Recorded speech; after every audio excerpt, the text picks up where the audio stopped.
heart of America, I'm Steve Gruber. I'm here to tell you the truth, to red pill you no matter how much it may hurt. I'm fighting for you in America from the foxhole of freedom every single day. I'll give you a better understanding and better analysis than anyone else. This is not optional. There is simply no time to waste anymore. There are the three big things you need to know right now to start your day. Number one, a pair of New York brothers have been charged with trafficking catalytic converters and converted the whole illegal operation to $170 million in less than 18 months. It's all true.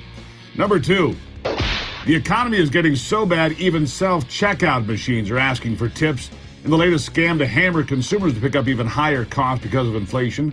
Would you give money to a machine? And number three, John Durham has delivered the final death blow to the idea that President Donald Trump and the Russians colluded on anything, let alone the election of 2016.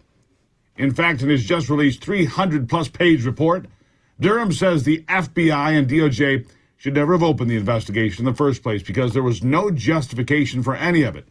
Durham's report makes clear there was no basis for any investigation at all into then-candidate Donald Trump and later President Donald Trump. You see, he says there is no evidence. None. Simply put, it should never have happened, any of it. So let's go over the list of those involved with the Trump-Russia collusion narrative and discuss what we have learned so far. First of all, according to John Durham in his report, Donald Trump, President of the United States, is now and always was innocent. A man attacked and smeared by endless and relentless lies for years without cause. Here's a list now of everyone else involved in the so-called investigation because let's focus on this. Donald Trump, not guilty. All right, Donald Trump, not guilty. But here's the rest of the list. The FBI, guilty. DOJ, guilty. James Comey, guilty. McCabe, Strzok, Lisa Page, guilty, guilty, guilty. The FISA judges, guilty. Rosenstein, guilty. Chris Wray, Gina Haspel, Sally Yates, all guilty. Lisa Monaco, guilty. John Brennan, really guilty. James Clapper, certainly guilty. John Carlin, Michael Sussman, Christopher Steele, guilty right down the line. Stephen Halper, guilty. John Podesta, guilty. Fusion GPS, guilty. Mark Elias, Bruce Orr, Nellie Orr, guilty, guilty, guilty. Adam Schiff, guilty. Nancy Pelosi, guilty. Chuck Schumer, guilty. Eric Swalwell, guilty. And Hillary Clinton, very, very, very guilty. And that is just one list. How about another list to sum things up a little better for you? The New York Times, guilty. Washington Post, guilty. NBC News, ABC News, CBS News, guilty, guilty, and guilty again. CNN, guilty. MSNBC, guilty.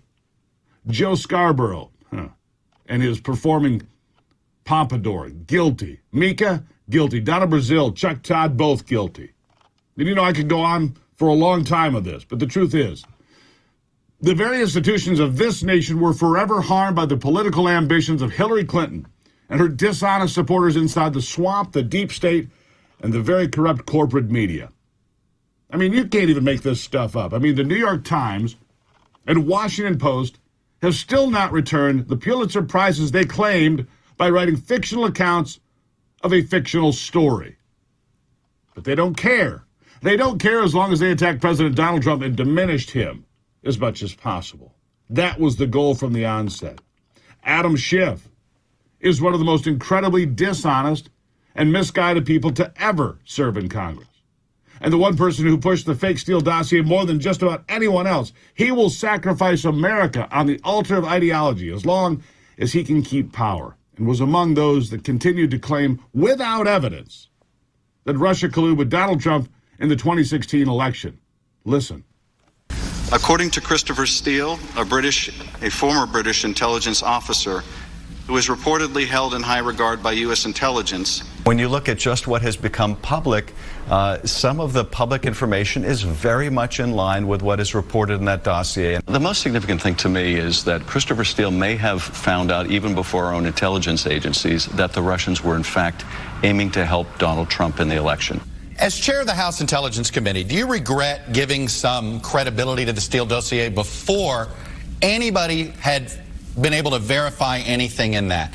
A lot of those clips were done before there was any good verification. Look, there's some news organizations that made the mistake of publishing this dossier without verifying it. That's a separate conversation with those news organizations. But you helped give it credibility. Do you regret it? I don't regret saying that we should investigate claims of someone who, frankly, was a well-respected British intelligence officer. And we couldn't have known, of course, years ago that we would learn years later that someone who was a primary source lied to him. But what I can't help but wonder, by the way, listening to that blather. I cannot help but wonder what people that voted for Joe Biden over Trump in 2020 are thinking today. I mean, if they had been told the truth, how many voters would have cast their ballots for Trump again and not for the incompetent old fool in the White House that is falsely claiming white supremacy and climate change are the biggest threats to America?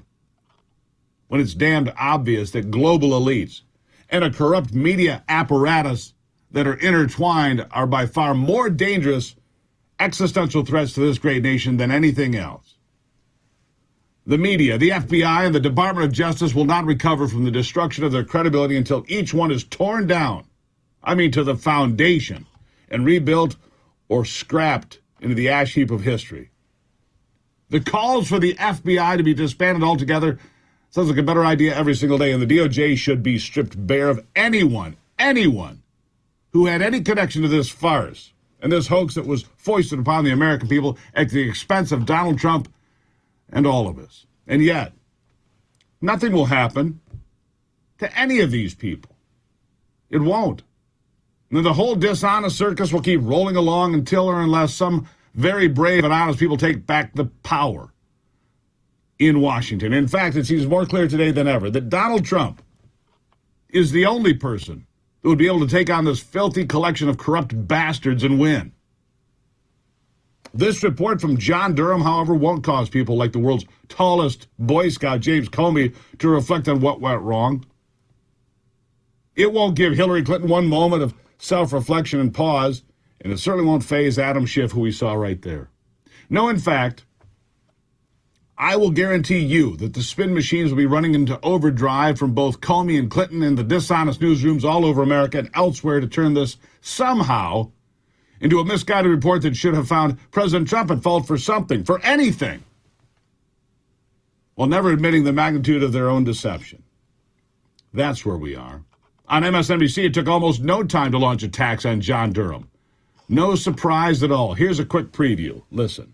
The goal, at least a consolation prize, was to hand over a politically tainted document that can be used in sound bites over and over again on Fox News and other platforms.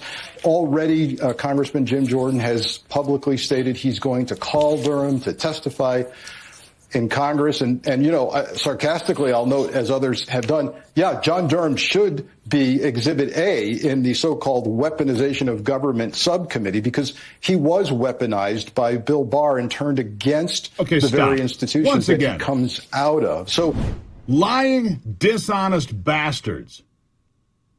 Exactly what they have done is what they're accusing the other side of doing. This is what they always do. John Durham is somehow a weaponized tool of ideology. Wrong. He's finally the only honest voice in the woods. We'll have more in a moment because I'm just getting warmed up. I'm pretty irritated. We'll be right back.